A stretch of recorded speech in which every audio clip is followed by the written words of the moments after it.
目前國內針對着遺產的繼承，這立法院已經三讀通過修正民法第1223條，來廢除兄弟姊妹得留分。有律師是表示講，這兄弟姊妹得留分呢是取消這個保障爾，因也是有繼承權的，所以在修法了後呢，提早立這遺囑，真做是真重要的代誌。決議民法第1223條條文修正通過。立法院會日前三讀通過修正民法，甲兄弟姊妹得留分刪除。有登記倡議修法的民團表示，原地法律實務上定有因為遺產分配引起兄弟姊妹相爭，甚至是打官司。即馬修法三讀通過，民團強調，這敢若對獨生者有配偶無囝子的夫妻有影響，而且兄弟姊妹得留分是保障取消爾，有關是有繼承權，所以修法以後提早立遺囑分配遺產是顛倒愈重要。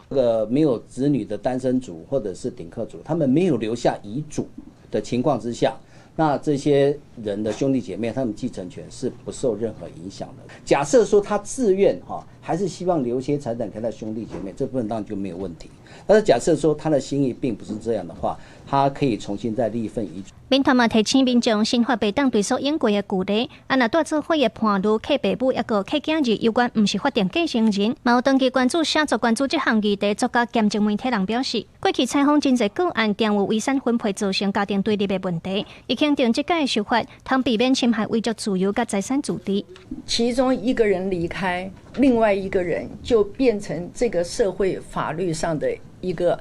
人質，他不但失去配偶，他的財產要被分出去。當一個法案它回歸到自然正常的狀況下，我認為它是在鞏固家庭倫理。這屆民法第1223條條文修正三讀通過以後，總統愛10天內發布，公布6個月後施行。按針對法務部另外提出行政特別貢獻分的條文，目前在立法院是無通過。民團認為這對台灣社會來講是新的概念，也佫需要討論甲共識。記者盧尚珠、鄭俊堯台北報道。